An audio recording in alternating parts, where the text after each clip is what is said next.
Hello, friends. Welcome to Evolving Minds Podcast. I'm Steve Satinino, your host.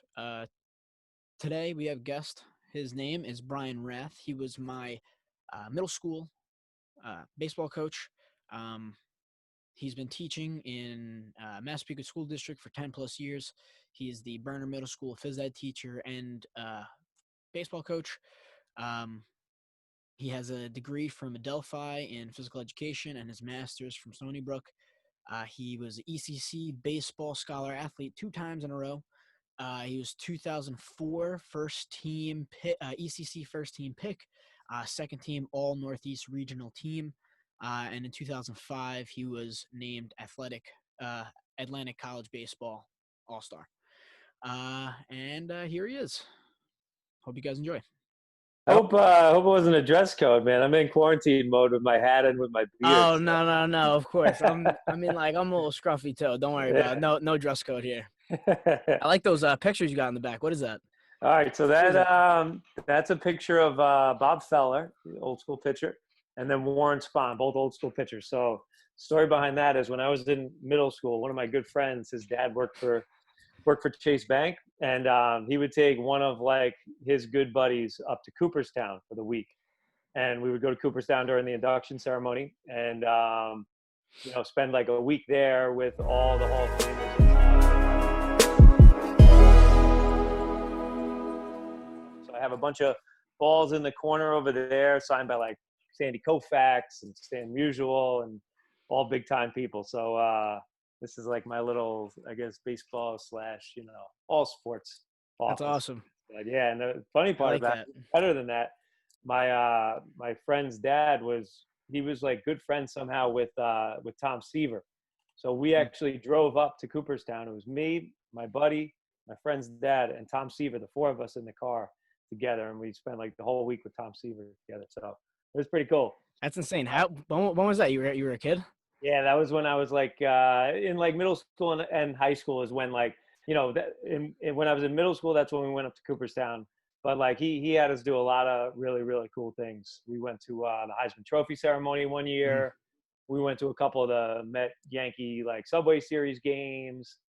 I went to cool. David Wells threw a perfect game. I went to that game. So I got to go to you've been to a lot of games. I know, yeah. I mean, I was in large part because of him. Yeah, I was the first like really like big game that I just went to was the ALDS for the Yankees this past year. Oh, nice. But yeah, it was insane when who was it? I don't remember honestly. It was who hit a grand slam that game? Did you watch? Maybe Didi. Didi, yeah, it was a Didi. Yeah, that's what I thought. Didi hit the grand slam and we went ahead like 7-2. How'd you get those tickets? I just bought them. Me and my friend were at school, and we're both like huge Yankee fans. We were watching the game. We were watching the series. Yeah. And we were just like, dude, let's go to the game. Why not? Like, and we drove all the way to drove all the way to New York from Philly. Wow. It was a hell of a time. So like you were talking about high school. I know you went to Adelphi. You were a baseball scholar athlete 2 times. Yeah. Right. I mean, like I don't know how you did it. It's cool. I mean, I try to get good grades. I got like a B+ average this year. I mean, like it was pretty good it was pretty average for me. I wasn't upset by it. I was dipping my toes in a few other things too, but yeah. Yeah, well, I went to Dowling first, so it's no longer even a college, but it's out in Suffolk County. So I went there for 2 years. And then I wanted to go for phys ed. Dowling didn't have a phys ed program. Plus, like my baseball coach was leaving and whatnot. So, after my sophomore year, I decided to transfer to Adelphi. And it's funny actually because we used to play when I was at Dowling. We used to play Adelphi all the time. And I honestly never like really liked a lot of those guys out of Adelphi. I just thought they were kind of just pompous and whatnot. And we actually had, when we played against them my sophomore year, we had a huge brawl against them. We had, we were up by 1, so I was on Dowling, and it was at Adelphi. So it was the bottom of the 9th inning. I didn't know you had that in you, Coach. Yeah, well, I mean, it wasn't me who started it, but I got in the mix a little bit, made sure I didn't get killed. But so we were up by 1, fly ball to right field. They had a guy on third base with 1 out. Guy caught it. The guy tried to tag up to get the tying run home, and he comes in and he just barrels our catcher. Oh And my God. that kind of led to the brawl, and it was benches cleared. The parents in the stands were fighting. It was a bad brawl. And then literally like 4 months later, I was sitting in a classroom for the Adelphi baseball, for our first Adelphi baseball meeting. So that was interesting and unique, but it was cool. It was a good experience, and it turned out the guys were really good guys, and I had a really good experience over at Adelphi too. But well, from my understanding, it seemed like you like kind of were somebody that, I mean, the coach looked at as somebody other kids on the team looked up to a little bit. I hope mean, I was so. reading, Yeah, you tried. I tried to lead by example. You always, even when I'm coaching, I think that's as good a form of leadership as there is you got to do things. You got to do things the right way. If you're not exactly, you gotta walk the walk. Exactly. Well. Yeah. If you're not doing the right thing, then how so can you expect your kids to do the right thing? Yeah, I kind of had a similar situation like that on my summer team. The Jays over there, we went to a tournament in Massachusetts. Okay. And we ended up playing this team, and they were kind of just like trash talking the whole game. And I mean, they were good players, but they didn't like carry themselves like in any batter. Like their coach did not care at all. And like it was the first, I gotta say, experience that I was playing on a baseball field where like it was like, wow, these kids are like just trying to like really just attack us. You know what I mean? I was like 14 years old, 15 years old. But what ended up happening, a kid stole second, ended up sliding into our shortstop, right? My friend Albert Tavares, he was actually my buddy that I had the first podcast with. Yeah, I saw a little bit of that podcast. Yeah. It was we're getting better here. Where did he go to school? He went to school at Deer Park, and he's right. Well, he actually just finished up. He played at Fairleigh Dickinson. Yeah, Fairleigh Dickinson, the Division I segment of that. But anyway, the kid slid into him. First inning or second inning, it happened. I was on the mound. Mm-hmm. I was like, all right. They got into a little scruffle. Not really anything happened. And then like the third or fourth inning came around. The kid ended up getting a double off me, and he went into second, slid, and like kind of like slid right through my shortstop. Okay. And then as soon as that happened, like he got up. My shortstop kind of like threw him a shoulder as he came into him and was like, yeah, eat dirt. You know what I mean? Yeah. And the kid got up, threw his helmet, and just started swinging. Yeah. And then the bench cleared. Bench cleared, and like I was on the mound, so I was like kind of just like you said, protecting myself as I moved back with my team. Going through Massapequa, we never really It was always like a humbling manner. You know what I mean? Right. Where did you like coming through middle school with you and having you as a coach? Like honestly, you kind of taught me that the best, and that's what I took out of it: being humble on the field and off the field. Right. Yeah. I think that's important because there's a lot of lessons that you should hopefully take from baseball into real life. And, baseball is probably the most humbling sport there is. It's not an easy sport. And, whether you're a hitter, if you fail 7 out of 10 times, they say it all the time, you're a really good player. You're probably a Hall of Famer if you're in the major leagues, and it's a challenge. It's a mind game, and it really affects that, which is kind of why I always wanted to kind of impart that part of the game to anybody who I coach, because I think it's oftentimes like undervalued. I mean, you hear coaches, and I've had a lot of great coaches, but very rarely would they emphasize kind of that aspect of the game. It was always about mechanics or different things with regards to the swing or fielding mechanics, et cetera, and all that's great, but unless you have the confidence and the and the right mindset to do things, that demeanor.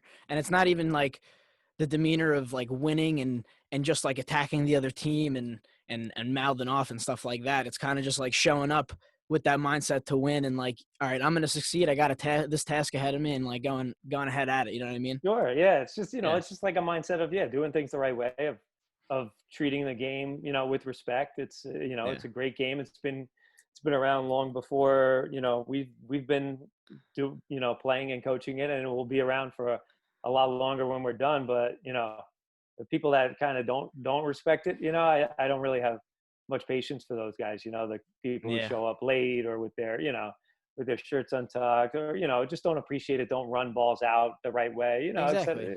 Just things that Looks like you don't want to be there, and like, Yep.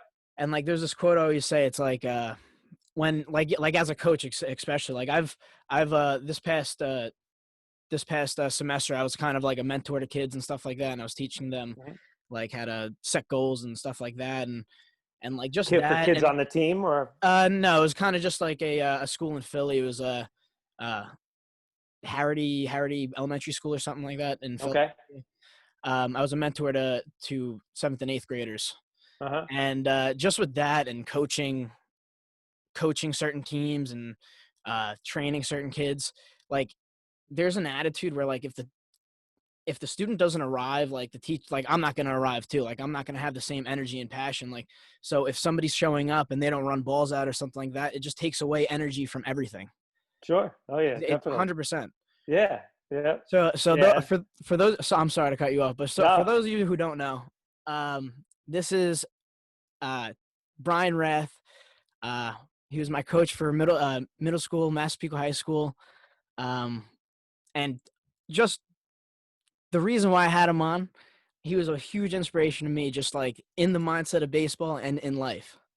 He is a extremely humble man, and the thing, the thing that like really I wanted to know about, Mhm. and that really like that I wanted to ask you about, and like the reason that uh like kind of got me into this neutral mindset. I always talk about It Takes What It Takes, this book by Trevor Moawad.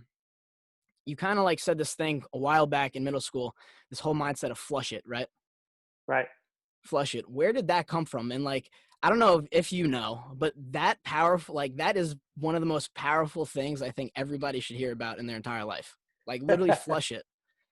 Yeah, you're right. I mean, and it applies to so much more than baseball. So that started, like we were talking about. I've always kind of enjoyed learning about kind of the mental aspect of baseball and the mental aspect of sports. So I kind of just would find people who had similar type of values and were into that stuff. So I came across this guy called Brian Kane. I don't know if you have you heard of Brian Kane, Um, Steve? I honestly, I think you've Can you hear mentioned, me? yeah, I can hear you. You're cutting in and out a little bit, but I heard you. Brian Yeah, it Keane, says internet honestly, connection isn't. I've heard of him, and I think I remember hearing from him from you in middle school. Yeah, yeah. So Brian Kane, he's somebody who, especially if you're going to be getting into this field and stuff, he's somebody you want to kind of learn more about. Hmm. So he's somebody who is big into the mental aspect of all sports, but especially baseball. And he works with a lot of college baseball programs and minor league programs and major league programs too. So he was telling a story about how when he was a graduate assistant at Cal State Fullerton, um, the coach at Cal State Fullerton had this kind of mindset about flush it, and especially in the game of baseball, you have to be able to move on to that next pitch and not let what happened, whether it be good or bad, kind of affect what's going to happen in the future. You Hmm. you have to be able to have that mindset. So they always talked about flushing. I think they were like right in the middle of the season, and they were struggling. They were right around 500, and Cal State Fullerton's usually a really good program, and that's when I guess they kind of incorporated and implemented this kind of flush it mentality. They actually had a toilet bowl that they would Yeah. bring to games, which I've incorporated as well. So they would bring that, home games, away games, whatever, and it would go right in the dugout. And anytime somebody thought that they had a situation where they needed to kind of flush it out. Again, it could have been a really high experience where their emotions were getting the best of them, and or they had a really low experience where they had a bad at bat or a bad inning in the field or whatever. They would go over to that toilet bowl, and they would just they would have an actual flusher on it, and they would flush out whatever happened, and it was kind of their signal to kind of move on to the next Hmm. the next play and not to worry about it anymore. So And from there, that team ended up winning the national championship. So they went from like a 500 team, and they say that pretty much that thing of the flush it and having that toilet bowl and stuff, and just the mentality that kind of went along with it, had such a significant effect on their season. So that's where I got it from, was Brian Cain. I've gotten a lot of really, really good things with regards to kind of the mental aspect of the game through him, because he does a lot of really cool things. I don't know if you remember, did I ever do the concentration grids with you? Do you remember those? Concentration grids? No, I So don't concentration think so. grids. Yeah, that was another really good thing from him. Concentration grids. It's just a grid. It's a 100-box grid. Inside each box is a number numbered between 00 and 99. So there are 100 boxes in there, and the numbers are all scattered. So what you have to do with this is you have to kind of go through each number. So you start at 00, and you have to go through, and it's all like jumbled, so you don't really know where 00 is, but you have to focus in, find 00, and then put an X through it, and then you have to go to 01 and find that one and put an X through it. And again, just the purpose of that is to kind of help you to focus on that one pitch. Like all your energy like and that focus, task, yeah, should be on finding 01. That's same thing in baseball. All your energy and focus should be on the pitch at hand, and you really shouldn't be worried about anything else. Yeah. So yeah, I really get into I don't know if you've ever heard of Trevor Moad. He was a mental conditioning coach for Russell Wilson, Alabama State. He's worked with. I think he's worked with Clemson for a few years, and now he's like starting to develop this whole like program, I guess, for professional sports and even like business professionals to use, to have like this neutral mindset in life and in sports and with everything in life. And his whole idea is kind of like living in like that moment and this moment, because you will see the best results when you focus all of your energy on that task, like you said, that pitch. And what he says is like basically, for baseball purposes, it's like that pitch, focusing on like making it in simplest terms. Don't think about that at bat, even if it's 3-2 count. Literally all you have to focus on is, I have to throw one pitch in that spot. Right. Yeah. And he talks about situations where astronauts use it, and one of the most powerful things I think that he talks about is this idea, like to sort of, I kind of like lost my train of thought just now, but to sort of but that's just that's like a great just tool, because again, like everything that we're talking about, applies to everyday life. Like so many people get kind of distracted, like when you're doing something, let's say, you have your cell phone, you get a text message, you're looking at that text message, you're thinking about what that, message is. Then you have other thoughts that are popping in through your mind. And very rarely are we kind of really like kind of focused in and honed in on one thing. We have so many, like our mind gets dragged in so many different directions and all different occasions, and the ability to kind of focus in on, whatever task it is that you're working on for whatever the time frame that you're doing it, you're going to be more successful at that specific task. There's no doubt about it, but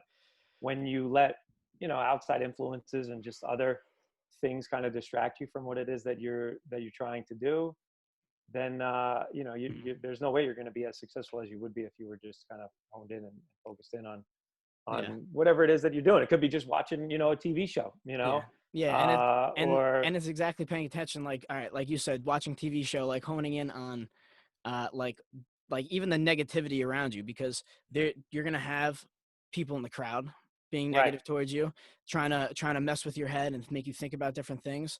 Even when people are watching the news nowadays, and there's so much negativity on the news, and people start to have this kind of like world perspective of negativity.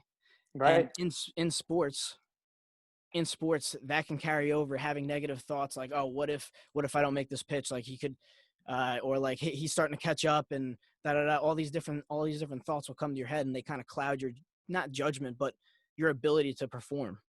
Right. Oh, yeah. And what stuck with me, I was saying astronauts before, and like that's what kind of like, I didn't want to go in that direction. I kind of lost my train of thought, but the astronaut story, why I said astronauts, he talks about the story where like astronauts were in space. It was like Apollo 11 or something like that, Apollo 9 or something like that. Okay. The astronauts were in space, and they were running out of oxygen, and one of the filters broke, and now they were running off of like one air filter to survive four lives, instead of which they had like two filters. Each of them was supposed to be able to house life for 8 people or something like that. And Right. now there's 8 people with one, or something like that. I don't know. It was the numbers all jumbled in my head. Right. Right. But basically, moral of the story, they were radioing back to Houston about how to rig this one air filter to now support life for X amount of people. Right. And they had like cardboard duct tape, and a bunch of other things. And like, to the normal person, you're talking about fixing a spacecraft with duct tape and cardboard. Like it's ridiculous to even think about. But the Right. astronauts, they kind of just saw the task at hand. They listened to them, and they got the job done. They saw the task. They didn't understand if it was going to work, but with so many minds coming together and converging on a single thing, a single goal, like winning a game, all those other outside distractions, what if I can't, this might not work, Mm-hmm. focusing on that task will eventually, like, it brought them home, and like they all survived. Same Right. thing with a game. If everybody's focusing on one task, not like these outside distractions, it's incredible. Another thing I wanted to ask you about, what's with your superstition with juicy fruit? Well, that's just, I actually got that from my dad. It doesn't have to be juicy fruit, but Mhm. ever since I was young, I don't know, my dad would always give me a piece of gum, before I would play a game, and it was just, like a tradition that kind of just always seemed to happen, especially in high school. He liked to kind of keep to himself. He used to have his own, like, we used to call it the Pepsi picnic area out in left field, because he didn't like being like distracted by anybody really. He just wanted to watch the game and just kind of enjoy the game and And sit whatnot. back. So before every game, we would always kind of find a time where he would give me a piece of gum, and it was just, I guess just our thing that we did. And I always enjoyed chewing gum when I played. It just kind of, I don't know, it was just something It's that I like enjoyed doing. one of those Yeah. So yes, that kind of like gets your mind yeah. like leveled. Or Right. Yeah. It just kind yeah. of puts you in a different, frame of mind. I don't know. So that was going on ever since I was young. So when I started kind of teaching and coaching, especially, I kind of brought that to my coaching in certain ways, and so as a JV coach, one of my favorite times of year, honestly, is being able to be up with the varsity team and kind of be able to help them on their run, and in large part because, all year long with coaching football and in basketball and stuff, like I have to make a lot of decisions, and plays and different things that go on. Same thing with my JV baseball team. You make decisions on the lineups and different things like that. But like when I get to, be a part of the varsity team, I'm really there as more of like a scout. I go and scout games and help them out in that way. But more so my role is more of like a cheerleader more than anything, and just trying to be, some kind of support for them, because I'm not with them all year, and they have their routines and their different things that are set. But so ever since I've kind of been up there with the varsity team, that's kind of been my thing, where I'll bring a pack of gum to each game, and I'll just give out a piece to anybody who wants it. And usually people want it, and then Mm-hmm. kind of, it just snowballs. When we win a game, they don't want to not take the gum, so they take it again, because baseball's a game of superstition for sure.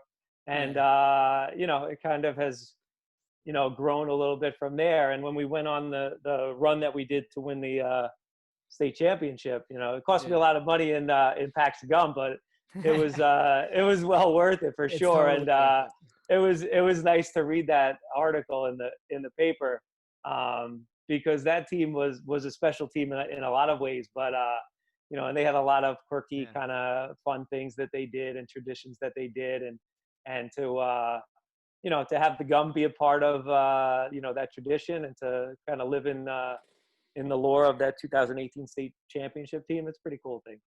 I really like how you take like these really impactful things that happen in your life and Mhm. like kind of apply them in like you kind of mold them and apply them in different like aspects of your life kind of. And Yeah, I feel like I'm trying to figure that out like right now. you will, man. You Yeah, will. yeah, like I That's don't have enough that's. years under my belt. That's all it is, man. You're right, man. That definitely comes with experience, and now I got a bunch of gray hairs in this beard. So, I'm uh, starting to get on myself, so I'm not too far behind you. Don't worry. yeah, but that's what it's all about. And that's why this profession that I'm involved in is the greatest profession in the world. I get Yeah. to impact people and teach kids, hopefully to do things the right way. And I had such a great experience when I was younger at Wantagh High School, and had great coaches there, and in college too had great coaches there. Hmm. And you take the good stuff from any of the coaches that I've had growing up, and you try and take bits and Implement them. pieces, and you take those good parts and you kind of implement it. And then Yeah. some of the bad parts that maybe you've experienced, you kind of hopefully you keep those on the back burner. But you just kind of grow and you learn, and you learn every day Yeah. as an educator, and as a teacher and a coach. So yeah, that's part of the evolution process. And it's I'm sure it's been Yeah. going on with everybody. And you'll see it, the more that the more that you're involved in it, the more that you're doing stuff, the more experience that you gain, the more knowledge you're able to impart upon Yeah. different people. A lot of it takes like a lot of reflection. And Oh yeah. it's like it's all reflection. It's like what has it's like what's the ROI on the things that I got taught that I felt were good and came out positively, and then Yeah. the things that I do that are just negative and making me take steps back in life. You know what I mean? Right. Yeah, you try and filter those out, and Dude, it's that's constant learning yeah. experience. That's Life is a constant learning experience, but especially with regards to just the realm of molding young people. That that's something that you're trying to kind of grow with every day. And that's why this experience with the quarantine has been good for me in that regards. It's been a culture shock for me, because I'm usually somebody totally. who goes, is always doing stuff, is always running around. And you know now I've kind of had the time to reflect, and be able to spend time reading, or looking at podcasts, and Yeah. just kind of growing personally, and professionally, but just growing, more so than probably I would normally, because I'm usually so busy and active. Definitely. Honestly, that's why I wanted to even start this podcast. I figure, one, I'm always running around and talking to people, and I'm more of like a face to face sort of person Hmm. anyway. And like this is definitely a challenge. So like I like to challenge myself in different ways, and it's definitely a challenge. Getting to like talking is like kind of a dance, and like even online, it's like a little weird. But Sure. Yeah. yeah, but like that's the thing about sports that I love. It's like the reflecting process in sports, and for people that choose to be at that like elite level, it's like you have to really choose like the choices that you have to make. Like you don't really have you have a limited amount of choices if you really want to be successful. Like it does take what it take in certain aspects, and like for an athlete to not go out and eat a certain food, or because they have to fuel up right for the game. They can't go and eat fast food or something. They have to Hmm. pick a healthier choice, or they instead of going to a bar and stuff, going to the cage and getting more reps and stuff like that. Yeah. That's Yeah, like for like a a, for a college athlete, especially, I forget who said this, but like you have the three aspects. You have like the academic, you have the athletic, and then you have like the social aspect. Kind of that's college in a nutshell. yeah. And you really can't do all three, like as like at a really high level, as far as partying hard No. and then doing well in school and then doing well athletically. It's not going to mix, it usually doesn't mix.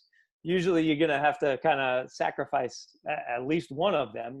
Yeah. A lot of times, if you want to be high socially, you're going to probably sacrifice something academically, and then it Yeah. might be the same thing the other way. It doesn't mean that you're not going to have a social life if you're going to do well in school, but it's very hard to incorporate all three aspects, because there's just not enough time in the day for that, and that's why people who don't play a sport, they could probably get away and do well in school and still do well socially, but that athletic piece, being a college athlete, is literally a full-time job. It I is. mean, you're experiencing it now. It's you have a Totally is. fall And season, you have your winter workouts, you have your the spring season, you're traveling all around, you're missing classes.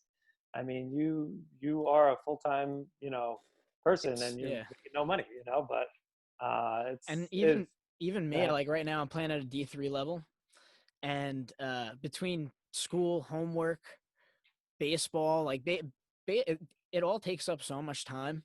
And mhm, it's like when I do have extra time, I'm starting to realize that going out and obviously, like, you have to go out and have a good time and unwind a little bit. It's not like constant grind, because you'll burn yourself out. You'll eventually sure, burn yourself up. yep, But what's my return on investment with my time? Like, if I'm going, like, when I'm going out too much, I can be spending the extra time that I do have on either catching up on sleep, which most of the time it is, and that's proven to make me feel better and happier. You know what I mean? right, Like, why am I gonna work so hard and then go out and and and do all this other nonsense and then wake up in the morning and feel like crap and hate it? right, Like, the return on investment there not doesn't pan out for me.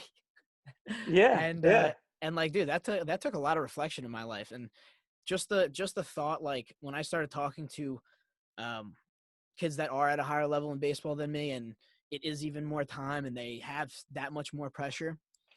It's like, where am I spending my time, and what can I be spending my time on hmm to make myself better? And like, a lot of that, baseball taught me a lot of that, because when I do see these higher level athletes and listening to Russell Westbrook on his podcast Limited Minds and stuff like that, it's like you have to start thinking in, like, simplest term, like, what am I doing right now to is this going to make me reach my goal faster right now, or not? My goal: be happy and provide value to other people. hmm So I'm starting to try to What are you align. studying again? Are you studying I'm sports psychology? I Do am you have your I'm major? planning. I'm just finishing up my bachelor's in psychology. How it works: Mhm. there's not too many sports psychology, like, bachelor degrees, so it's like either Right. master's or PhD. But I'm working my way towards that. Honestly, though, like, I don't see. I'm a very logical person, and I think in my own ways. I'm very I'm open to other opinions, but hmm as I'm going through school, I just don't see the return on my investment with school, because Okay. right now there's such a plethora of information on the internet, right? For free, basically. Right. Basically, it's sifting through the good ones and bad ones. If I can get good at sifting through good information and talking to the right people, I feel like I can learn the same information for free. So why am I gonna come out of school and like, it's starting to become just like a credentials game, I feel like. hmm And I wanted to ask you about that. Like, what's your do you think schools are like going to college and getting your masters? What do you think about that? I mean, it I totally honestly, it think depends. It I depends totally on the think school is person. good. I totally think school is good. The structure Yeah. is awesome. But That's a hard question, because everybody is completely different. I definitely do believe that for some people, going into a trade right out of high school and becoming an electrician or a plumber or whatnot, and not putting yourself in $80,000 in debt could be a really good option, for some people. For me, number one, I wanted to play collegiate sports. I wanted to play college baseball. So I definitely knew I wanted to go to college. I knew I wanted to be a teacher, which you need to have, a degree for. Um, so, as far as the answer to that question, I mean, everybody's a little bit different with regards to, what their interests are, what they want to do with their lives. When I knew I wanted to be, a teacher and a phys ed teacher, it's a really hard field. Like there's a lot of people, you probably know a lot of buddies who want to be phys ed teachers, because it's a great job. I probably have one of the best jobs in the world. I get paid a lot of money. I have a really good living. I have summers off. I have security with tenure, and stuff like that. Mm-hmm. You get a lot of advantages as a teacher, and I get to watch kids. I feel like I do a lot more, but you watch kids play sports for a living, which you have like real impact on the community as well. Like, and you really do. And like, that's honestly something I'm looking for too. I don't know, right. Maybe teaching is something that I might want to get into.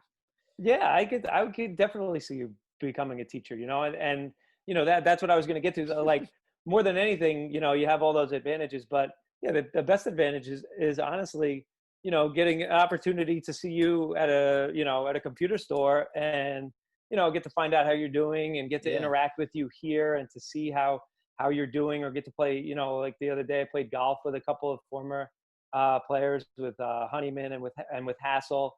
That's awesome. That's kind of why you do it. So for me, if I didn't go to school and I didn't go to college, I would not have been afforded the opportunities that I have. And it's funny, like when I was going through it, and this is probably the best advice. My mom's given me a lot of really good advice, but the best advice I think I got when I really knew what I wanted to do and what I wanted to go for, and that's probably kind of right when I transferred to Adelphi, because like I had said, I went to Dowling and was going for math education. I didn't love it. It was kind of, it was just, the classes just it didn't really suit me and didn't really fit me. So, when I transferred and changed majors and realized now that I'm in a pool with, thousands of people that want one job, my mom said to me, she said, Brian, you can work your ass off for the next 4 years of your life, or the next couple of years of your life that you have in school, and then, reap the benefits and kind of enjoy it for the next 40 years of your life. Or you can go through the motions, and not do well in school and not make connections and network and different things like that, and just kind of go through the motions with school. And then my odds of me getting a job would be very slim, in a good district and whatnot. And then I would be, suffering for the next 40 years of my life. Not suffering per se, but not having a profession that I truly am passionate and truly care about, so that's all that matters. that like really spoke to me, and that's kind of why I worked so hard in school and wanted to put myself kind of at a different level than other candidates who were applying for those same jobs, but for some people that's not for them, that's not something that's in the cards for them with regards to the academic portion. But whatever it is that they decide on, you want to do stuff that puts you in a different light. And that's why this podcast is so great. I can guarantee you that a lot of people your age are not doing things like this, and not these are resume building things that boom, you just you want to, if somebody wants to see something that you've done, it's like life you can just say, all right, here, boom, just go to go to my YouTube channel, and then this is what I'm about. That's honestly a big reason why I'm doing this.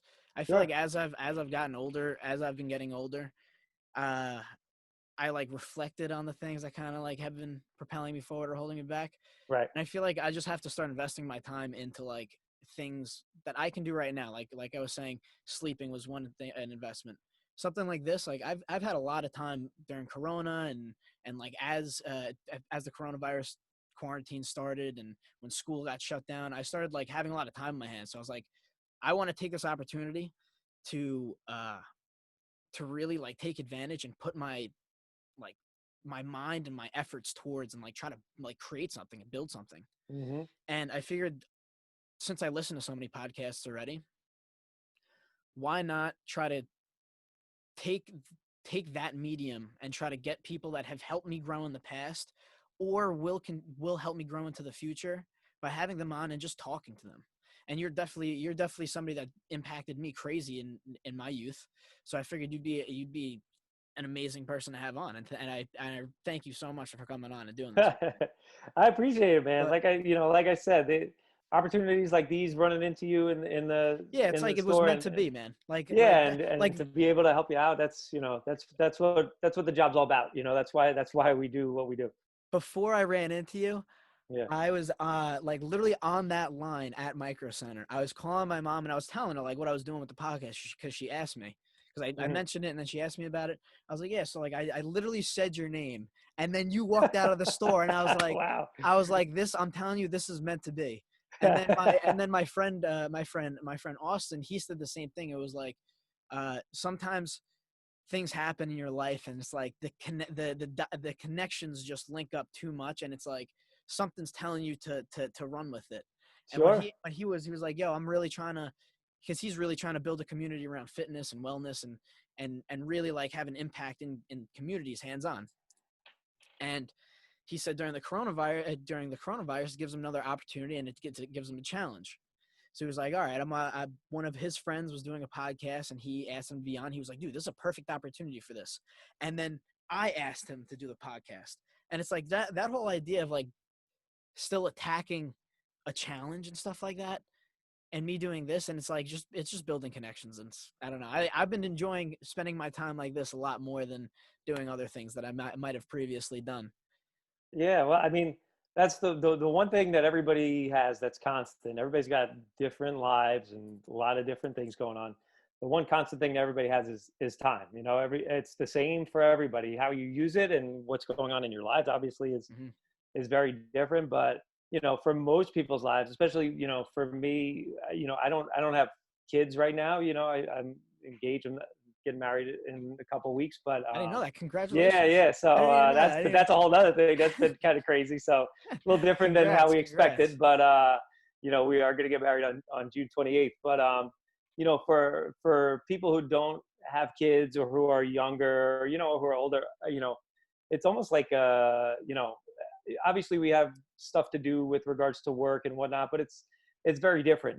There's a lot more time to do what you want to do with it, Yeah. and you have choices. You have choices whether it could be good or bad, and that's the main difference between probably high school and college too, is you do have more time. Like you have less structure with regards to your classes, and then you have to kind of Structure. organize your time with regards to how you want to spend it, whether it be do homework or go out or go to practice, whatever. But it's different, and now everybody kind of has more time on their hands. And like you said, hopefully people, for these couple months have taken advantage of the time that they do have, if they have it. If you have young kids, and you're with them constantly, maybe you don't have as much time as other people who don't. But it's if you are in a situation where you do have the time, it's interesting to see how people utilize that time and Yeah. what you did. Did you use it wisely, or did Did you come out you? of this thing better Right. or worse? Right. Yeah. Yeah. Or are you sitting on the couch watching Netflix all day and you know eating improperly and putting on Yeah. weight? Is I've even seen like fluctuations in it myself. Like beginning of this thing, I had that mindset and I was like, listen, I'm gonna attack this. I'm gonna attack this quarantine. I'm gonna really like try to, because that's what it takes. Do you hear?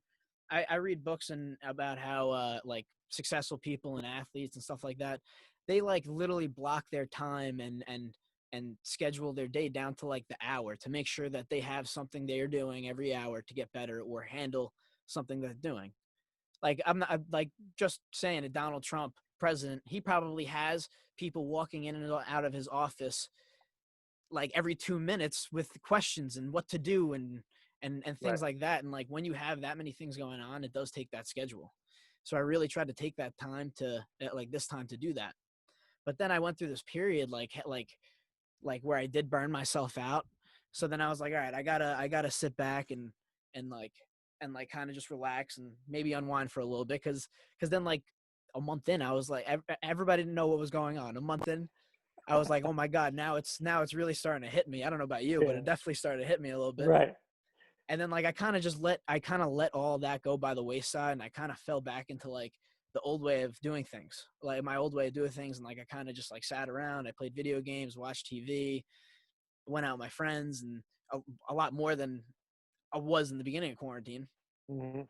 And I don't know, it put me down a bad, like as soon as I started, it like put me down a bad, like a snowball effect. And then I Mm-hmm. kind of like I got off my schedule, and then it took another point of reflection to be like, all right, now I got to get back on my, like I have to get back on my stuff. And it was like from day one, the next day you got to write. I wrote out my schedule and everything. And like that's what it kind of takes for me. Not gonna lie, Yeah. because like what other way to do it than to try to fill the majority of your day with things that are going to help you reach your goal. Right. And if you're Yeah. not And doing, everybody's different. Like for me, I'm a morning person. I like to like get up early. I like to kind of, if I'm gonna work out, I like to kind of get it done with, early in the morning, even during the, like the quarantine, because I feel like the longer I wait, the more you contemplate it, and then, Mhm. the less likely you're gonna kind of do it.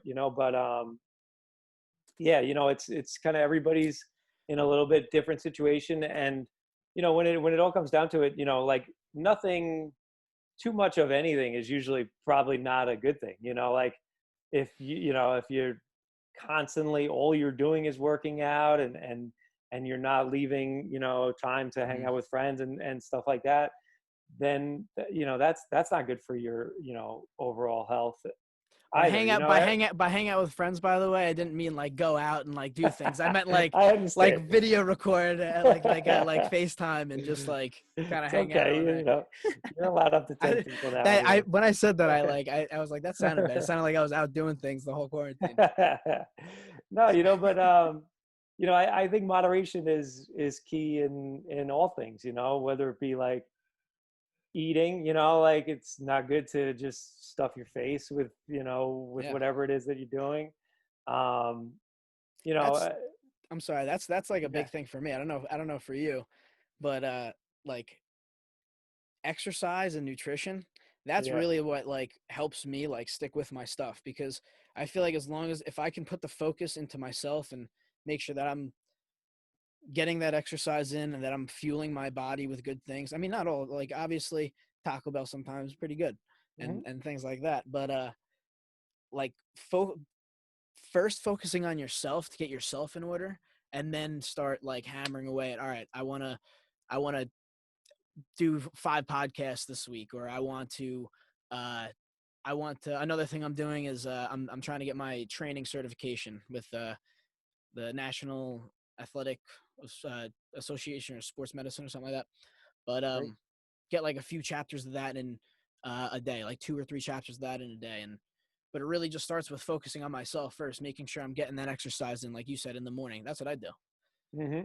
It's like Yeah, and like it's that old saying, you look good, you feel good. Like when you seriously, I said that. when you I've been work on saying that for your yeah years, when you work on your body and you feel good about your body, you and we you look you good, know you baby. just we try, but you're a lot better than me. But you just carry yourself with more confidence. You feel better about yourself, and like you have more energy. Like you just have more energy to kind of want to do stuff. And especially as like as a phys ed teacher for me, I definitely wouldn't be setting a good example, If you didn't practice it, being completely overweight and just eating nonsense and whatnot. So I think that kind of helps me to kind of be in check and whatnot, and kind of get yourself in the right frame of mind with you know regards that to that. But that just thank you for saying that, because that really frustrates me. I've had coaches and stuff in the past that like they do get overweight and like I'm not saying like some of them are older and like they can't really like work out like they did in their youth, but Right. when I see some trainers or coaches and they're just like they kind of just let themselves go and then they're like barking at you to like all right run sprints and da da da. Right. I'm like it frustrates me because you're sitting there with a donut basically on your like and that's the most frustrating thing and like I respect the hell of you because you've like you realize that Mhm. and you're taking the long way and like all right for longevity as I'm doing this it has to like it's kind of like a motivating factor for me to also like always keep myself in check as well like I'm making sure that I'm getting exercise and I'm making sure I'm eating healthy. I mean not all Right. the time obviously we're all Sure. human but Yeah. And it's, it's about practicing what you preach, if you're gonna tell people to kind of do something and you're in a position where you're leading people, whether it be kids or, whatever, like, the same thing applies in business too. Like you lose respect for the boss who tells you to, do this particular assignment this way and they're not doing it that way, yeah or to show up at, on time and you see them strolling in 15 2 minutes hour late. yeah Like 15 you 2 hours don't, late even yeah, like those are the type of people where you don't really want to get behind those type of people, yeah like as like a leader, you want people to kind of want to you want to be gravitate out towards you and you you want want to be them out to kind front of, leading the pack yeah, not yeah. And you want them to want to, be a part of what it is that you're kind of, all about. yeah And I think when you know, practice what you preach and you're doing exactly kind of what you're asking from your players or, people who are working for you, I think that mm, really goes a long way because people know, people can tell right away whether or not you're phony or follow you're yeah real. Yeah. So, um, it's like you're exactly actions speak louder than words yeah, I definitely yeah agree with that, because yeah, some people can go on and make a great speech and say yeah some wonderful things, but again, if you're not doing and acting on those mm, words, then it's kind of meaningless, yeah to me at least. I think I have a question. Do you have in like your phys ed classes and stuff like I don't think I had you as a phys ed teacher. I Mhm. had you just as a coach, right? I don't Yeah, remember. yeah, I don't remember either. Yeah. But do you like that's a thing about fitness I think that like people get scared of and they neglect. It's like you're not going to see results in 2 weeks. You know what I mean? Right. And like you're not going to get healthy in 2 weeks. People don't understand like yes, it's okay to maybe to eat pizza or eat ice cream and have the things you want, but it's like you're doing that because you know in the longevity of things, your whole goal and path is to just get healthier. It's not really Hmm. to get healthy and then all right, I'm going to binge now. Like that's Right. defeating the purpose. And people and do you teach that at all in your class to the kids like exercise it's good. It's I mean even if you don't want to come in today and you're not you don't want to some of these kids don't want to go run around and play Right. pickleball I assume yeah you know what I mean Right. and Yeah. but it's about A lot of it's times you don't want to do it, like yeah in a lot of things, but when it's beneficial and it's going to help you, it's the start that stops a lot of people. Once you get to that point where you want to, you get and start with that workout and you do something, then yeah usually it gets easier and easier as you go along. But for me, like I teach at the middle school, so we don't really talk too much about like their overall fitness at that point because their bodies really changed dramatically, from when, mm-hmm. think about when you were in middle school, like you're going to be very, very different. So we try and talk about, habits and doing things the right way. And also a lot of, like fitness, like you got to find something that you enjoy doing, like maybe you won't, enjoy everything that you're doing, but there are a lot of things that you can do that will help to keep you active, case in point, one of the first units I've done, and I actually, it's a funny story because tennis. I've always loved tennis, right? I've played Mm-hmm. tennis ever since I was young with my dad. He's always played, It was always during baseball season. So I never played it on a team or anything like that, but I was always pretty good. So, so now I went to Dowling, then I transferred to Adelphi, and I'm at Adelphi. I finish up with baseball. And now I still have to finish up my schooling because I had transferred and changed majors and stuff. So I still had to, another semester to go with regards to schooling. So there's a rule in the NCAA that you can play a different sport during your 5th year of eligibility. So like I exhausted my 4 years of baseball eligibility, So but you're allowed to play. Right? Yeah. But during your 5th year, you can play a different sport. Like, I don't know if you remember Greg Paulus. He was a basketball player at Duke. You remember that name? He ended up, he was a basketball player at Duke, and then he ended up going to Syracuse and played football. He's a quarterback of the football team at Syracuse. So it's happened in a couple of different spots. So I went to my athletic director after I kind of found out about the rule, and I told him that I played tennis when I was younger and whatnot, and he said, all right, I'll talk to the coach and see what we could do. So I show up to like one of the tryouts that they had at the local park, and I hit around, and I had this like old kind of rinky dink racket that I had for probably 8 or 9 years before then, and I would hit around, but I had I could play because I've played ever since I was young, and they didn't have a lot of guys on the tennis team, and it was like a good match, so they needed me, so I ended up making the team, and as I'm walking to my car to go home that first day, one of the kids on the team comes over to me, and he hands me 2 rackets. They're like his older rackets. He's like, Brian, I can't let you play on the team with that racket that you just had. He's like, here, take these 2 rackets and you can borrow them for the year. So, awesome. So yeah, I ended up playing on the tennis team for a year at Adelphi, and it was one of the best experiences that I had. It honestly, I think it helped me get my job in Massapequa. I used it on my interview. They had asked me what sports I play and can coach, and I mentioned that story about being on the tennis team and being a part of that, and it was cool because it was so different than the baseball team, and it was so different than honestly my life had been with regards to just the people who I've played with. Baseball, most of the kids in Wantor were white. Most of the kids who I played baseball with were white and American. And on tennis, it ranged drastically. We had a kid from Barbados, we had a kid from Canada, a kid from Poland, a kid from Spain.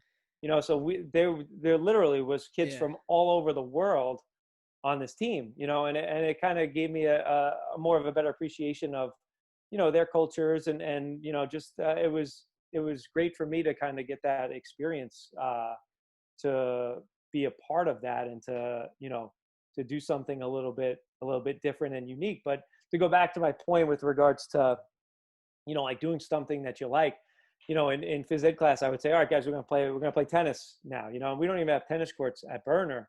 I just set up makeshift tennis courts with chairs and with string, and just put lines on the blacktop area that we have right outside the gym. And you're like going into it, all the kids are like, tennis, like, what are we doing? Like, why are we playing tennis? And then by the time like they're done with the unit, they're like, coach, this is a great unit. I love this unit. They liked it. Yeah.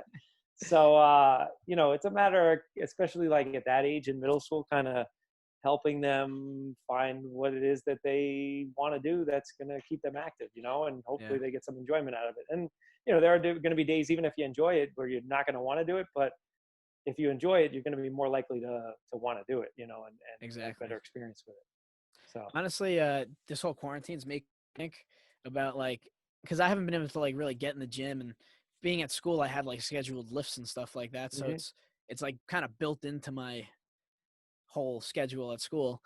But since the coronavirus, I kind of had to like, don't have a gym to go to.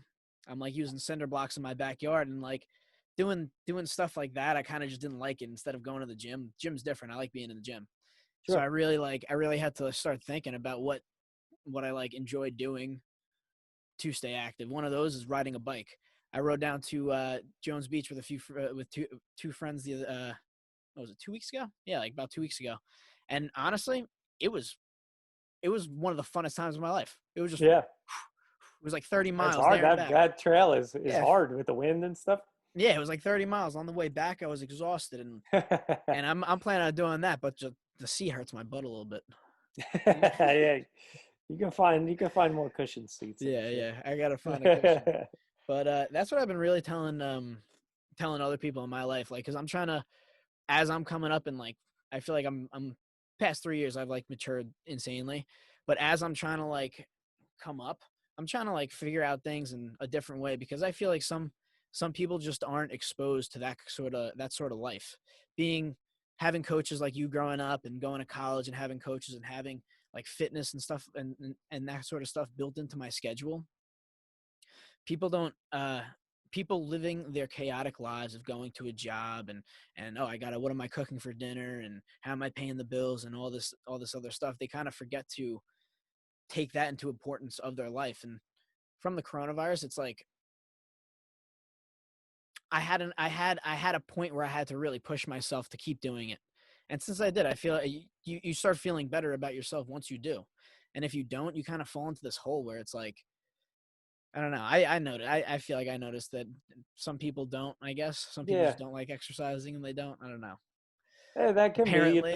A lot of people have, you The could come thing up is, with 1,000 different it's all excuses. about yeah, it's all about the gratification. Like, Yeah. people are find immediate gratification much more satisfying than delayed gratification. Like the gratification of working out for 3 years long term is going to be a lot better for you than for 3 years just eating fast food and Taco Bell and not exercising and sitting on the couch and consuming the negative perspective of the news constantly. And Right. it's not good for your body or mind at all, or Yeah. soul. Yeah, well, like, and I think I did this with you guys too, but like one of the things I kind of try and talk about with the teams that I coach is just, we talk about like energy, like, and we talked a little bit about it before, like, there's no reason why you as a person and our team shouldn't have better energy than the other team, Yeah. and because that's so just something you can completely control, and that's just going about your business the right way and running on a field and appreciating the game, et cetera, and just like I said, it applies to life as well. I really feel like the more you're around like real life situations, you see there are two types of people in the world. There are either people who are energy fountains or energy vampires, all Yes, right, or I remember you energy talking about fountains this. and energy drains. So energy fountain, those are the people who you kind of want to be around. They infuse energy into a group of people. As soon as you're around them, you feel better. You just kind of get a good sense about them. They just kind of they appreciate things. They don't complain. They're not miserable. And then you have those energy fountains that kind of just drain the energy And out of you. complain about everything. Yeah, they're They complain complaining. about complaining sometimes. Exactly. Yeah. And you're just, like, and it's hard because the more that you surround yourself with those type of people, the more likely you're going to become that, Yeah. like that, You're a pro- so you got to really be you're smart. some of your environment. Definitely are. So yeah, you got to be smart with kind of who you surround yourself with, because you want to be around people who Energy givers, not energy yeah, takers. exactly, energy givers and people who appreciate life, who don't just kind of go through the motions, and everybody's in different stages of their lives, but it's hard, because like I know, like, my dad, for example, he didn't love his job, especially towards the end. He was a mailman. It was hard, it was hard for him and whatnot. But he provided a great living for my sisters and I, and he there would be times where he would come home and he'd be, it'd just be a tough day for him, and and you felt for him, and even growing up, you want to kind of put yourself in a position where you don't feel like that, where you don't feel like you might not be appreciated, or you're just Mhm. kind of exhausted and tired at the end, and there are a lot of times where I'll come home and I am kind of tired and exhausted, but at least it's like a good genuine feeling of that you help some other people out, and you hope that you had a really positive impact Mhm. on a lot of other people while you were kind of doing it. Yeah. So That's another honestly, that's a huge part of just like I feel like living, you know what I mean? yeah. Being able to feel appreciated and like kind of know that you did good. Because some people Sure. they kind of go through life and they from because everybody that they surrounded themselves with is so negative and they're not they're always energy takers. People eventually learn to just take energy from themselves. And it's like, Yeah. dude, I didn't like you did a good thing, like be proud of it. And honestly, I'm sometimes I feel like I'm too hard on myself and I didn't do enough and I'm not doing enough. And Hmm. it helps my mind just to know, like, if I sit back and I objectively look at it and like, all right, listen, I did this, wasn't 100% the results I did, but I feel like I did good. And like, listen, this was a step forward. Right. And like taking yourself out and be like, listen, either way, I still went forward on this. And Yeah, sometimes you it's got to even, take, little results are important, yeah, and it's yeah, like reaching those little goals first. yeah, yeah, and like you said, not taking yourself too seriously, not being too hard on yourself. I mean, I think your biggest critique in life, or biggest critic in life, really should be yourself. Because if you have to rely on a boss or a coach or somebody else to motivate you, then I want people who are kind of self-motivated. Like you want to be Yeah, around those type of people. inspired. But yeah, but you also can't be at a point where you're making yourself miserable because you're too hard on yourself for whatever things it is that Yeah, you're looking to try and do. So um, having that balance and that moderation is important yeah, for sure. it's that neutral mindset. It's the same goes for like, all right, let's say you had a game where you went 5 for 5. Uh, let's say you had a kid that pitched, went 5 for 5, threw a no hitter. He's gonna ride that. He might ride that high for a little while. You know what I mean? Yeah.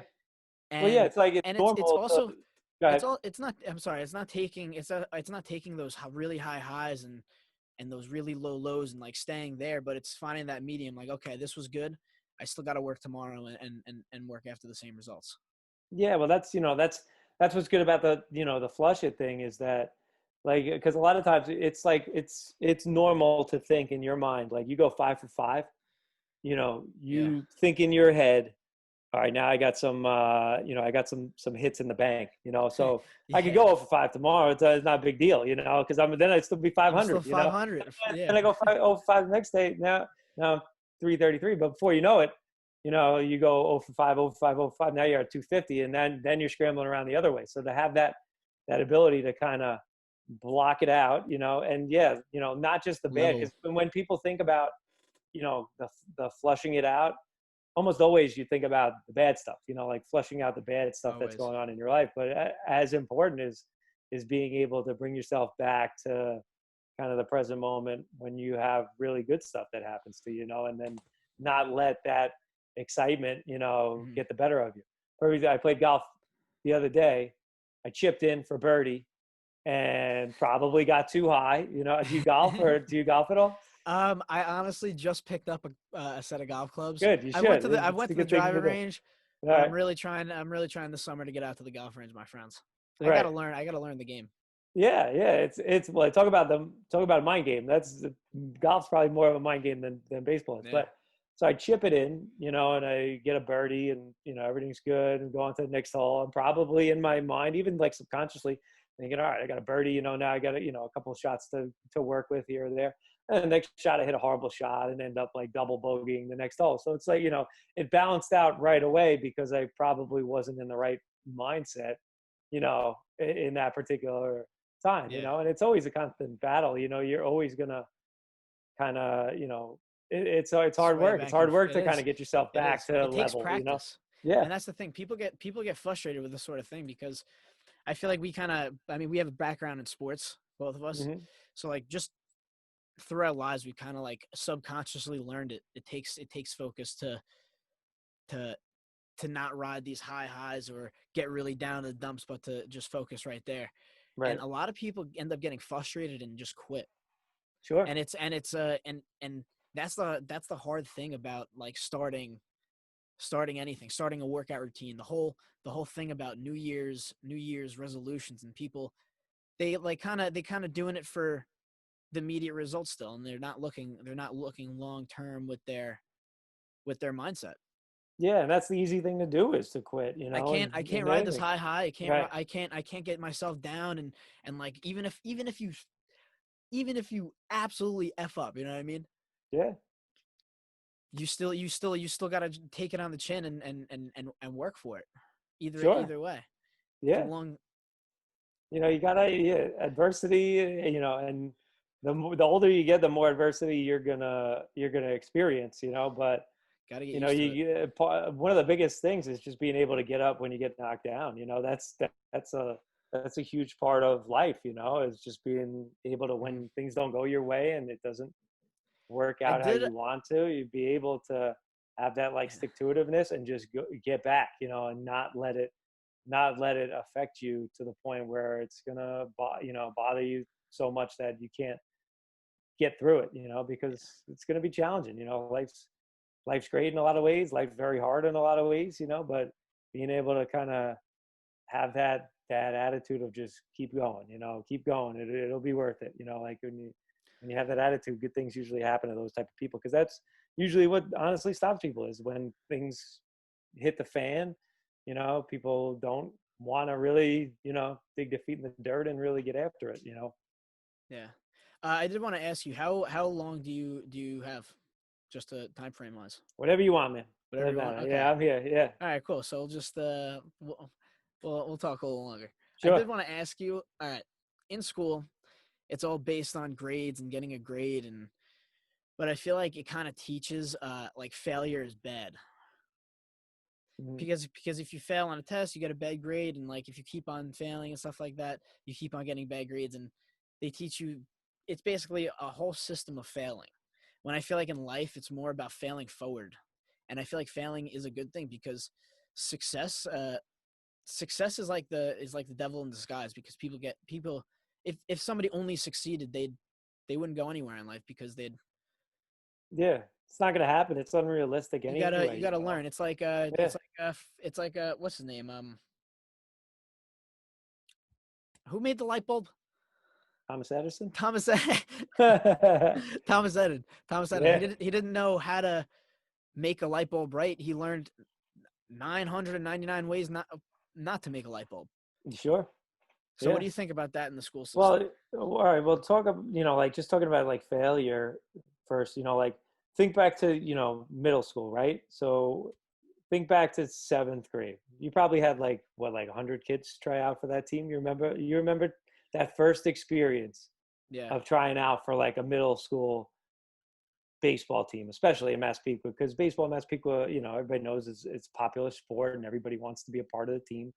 So, you know, you have probably, at least 80 to 90 seventh graders who are vying for the 20 or 25 spots, on that specific team. And it's hard to talk about failure. You're going to have people who don't make the team, people who are upset, people, and how people go about that. There are going to be people who say, "Ah, screw this. I'm never playing baseball again. This is too hard. There's no way I'm going to make the team."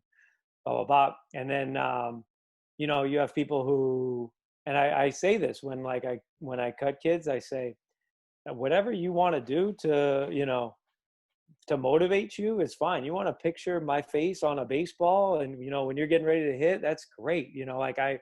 Whatever is going to help you to kind of motivate you and get you a little bit better. Try to work harder. There was a kid I remember.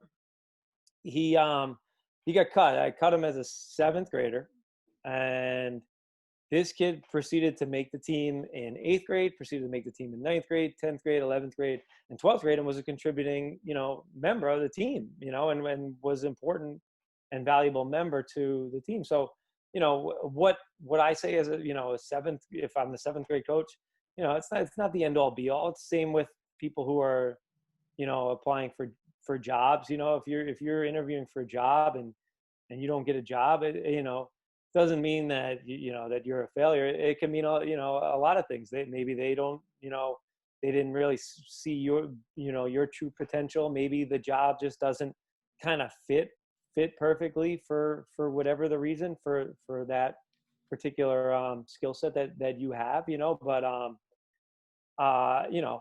being able Yeah. to kind of understand that, and the earlier you can do that, the better off that you are. That's why like like everybody gets a trophy and, the participation awards and, Yeah. this I and honestly that. don't. Like it's, I don't agree with the participation awards. yeah, it's not realistic Because in the life, thing is, yeah, it's not realistic in life. Yeah. And honestly, that's one of the biggest things that helped me, like, with this whole like growth process of me, like, kind of trying to do better things for my life and propel me into success in my future, hopefully. Hmm. But it's this idea of just I have to love failure. You know what I mean? Like Oh I yeah. like because failure kind of shows me what's not working. You know what I mean? Like Sure. if I'm working out a certain way, or I start a new uh a new program with baseball, whether it's the drive line, or I tried a few other ones, and like I kind of see, like, when I'm failing, it teaches me, all right, this might not be something that's working for me. I gotta switch it up. I gotta switch it up. Right. And then the next thing that I attack, if that ends up working, making me a little bit better, it feeds me a little bit. It feeds me. You know what I mean? Sure. It's always that. It's always that, like, how can I put it? It's always that, like, Well, yeah, I mean, you gotta fail. If you don't yeah. fail, then you're not really putting yourself out there to get yourself better. And It's always, life's always a learning process. That's what it is. definitely, yep. And like to build off of that point, like you know, I really think like you could have a lot of coaches in your life. Like your best coach is yourself. Because you know yourself better than anybody. It's Yeah. you talk about like baseball wise, like people can give you different things and tell you, all right, I want you to, whatever, drive a little bit more on the backside or get your arm through more, like whatever things that people see that they want you to do, like Mhm. that's good. It's great that people, provide you with the information, but in all honesty, like you know yourself better than anybody, and you know whether or not certain things are going to be successful for you. I remember after my junior year at Adelphi, I didn't have a good year. I just struggled offensively. I don't know. I just didn't do well. I had a really good sophomore year at Dowling, and then my junior year when I went over, it just like I don't know. I just didn't do that well, and a lot of people were like chirping, in my ear. My dad was saying this, Yeah. coaches were What are saying you this, doing? people were saying this. Yeah, you got to do this. Pop, pop, pop, pop, pop. So like whatever, the season ended, and then I played in the summer on this team called the Collegians, and like going into that summer, I honestly just said like, screw everybody. I'm not listening to it. Like it's as much as maybe it doesn't sound like you should be saying this. I said I'm not listening to anybody. What anybody's saying. I am getting up there. I am going to be as aggressive as possible, and I'm going to try and hit laser beams all over the field. That's all. That's the only thing that's going to go in my mind for that summer. And it was by far the best, like, Simple. baseball You that I gotta had played. simple. And, like there's a lot to be said for just like understanding yourself, understanding and, you still, it's not like you say F you to, your coach, I'm doing it my way, but, you listen and you be respectful and you take it in. But, in actuality, you're going to be the one who really knows whether or not it's going to truly be effective and beneficial for you. Yeah, seriously. And like that's really what I learned growing up, like having travel coach, high school coaches, maybe a pitching coach once in a while I changed around. I tried to listen to different people. Hmm. And then like come maybe like junior year of high school, senior year, I started the drive line program and stuff, and that started like Hmm. actually really working for me. Okay. And then my brother ended up passing away senior year, and honestly, like, you'd be surprised, a lot of people kind of threw that in my face because like they thought like I wouldn't be able to perform or something, or I would, like, I don't know, it like kind of, I don't know, it was a tough situation just Right. altogether, socially, and even what was going on at home for me. Right. And so like I started just getting into my own head, right?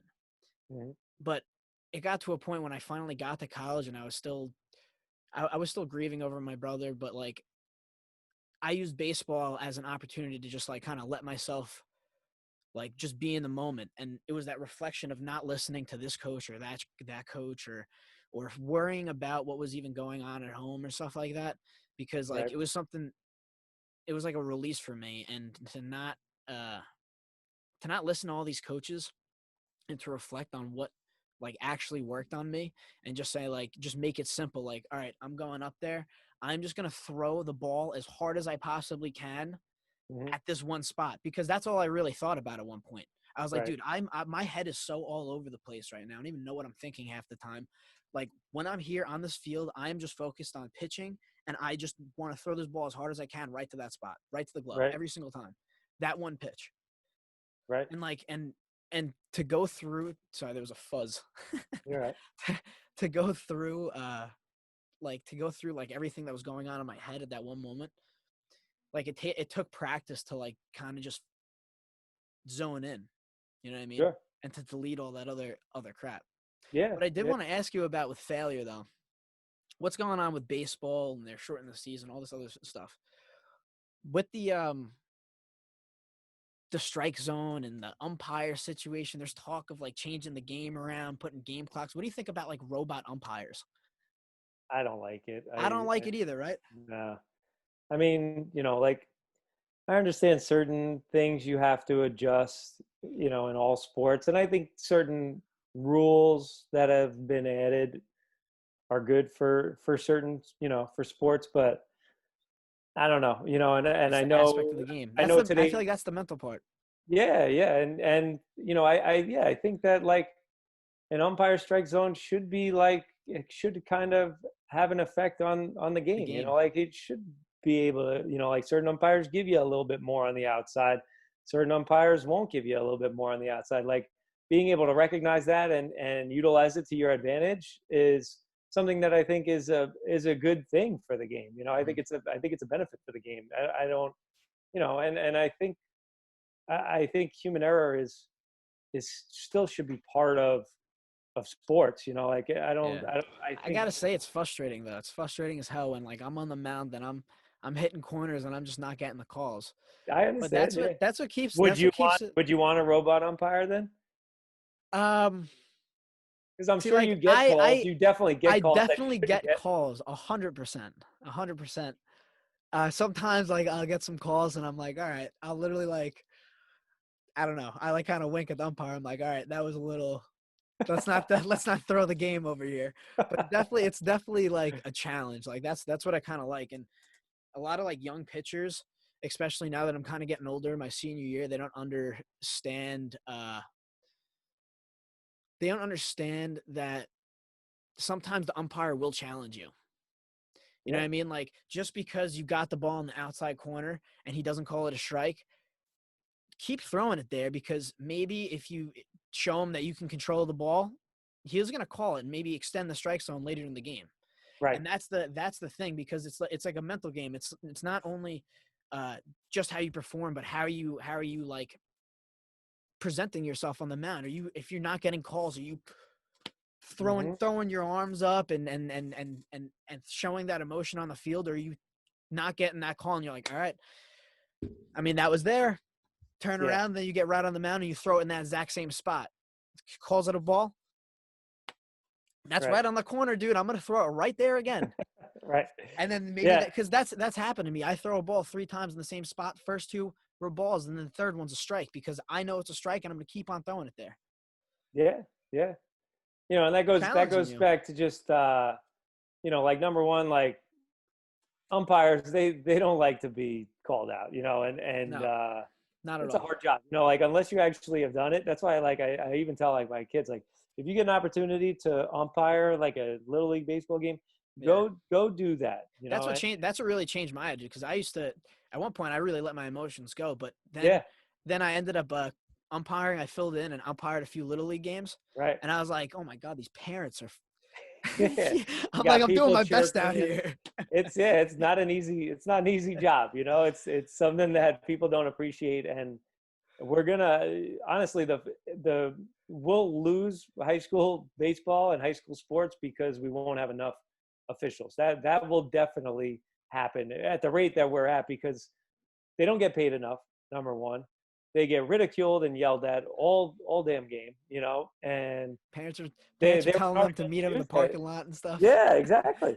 But there was an article in the newspaper about the severe decline in officials on Long Island, and it's a That's significant crazy. I thought you were number. gonna say I read an article where this it was like a little league game, and two parents got into a fight, and like I Well, was like, oh my. those are like normal. I mean, you see Yeah, those all the time because people are crazy. But like that's why like you don't have an appreciation for how hard it is until you're there. And then, like body language is so important. Like it's yeah, I tell my kid, most of the kids in Massapequa on the baseball team, they want to play collegiate baseball. Like that's a goal of theirs, is to play college baseball. So that's great for me as a coach, because I can use that as kind of a an inspirational tool. Yeah, like a motivational tool to kind of get them to understand certain things. Like, and when I say a college coach, they arrive at a game minimum a half hour early. Like if college coach is coming to watch a game, they're there a half hour early, and they're watching everything.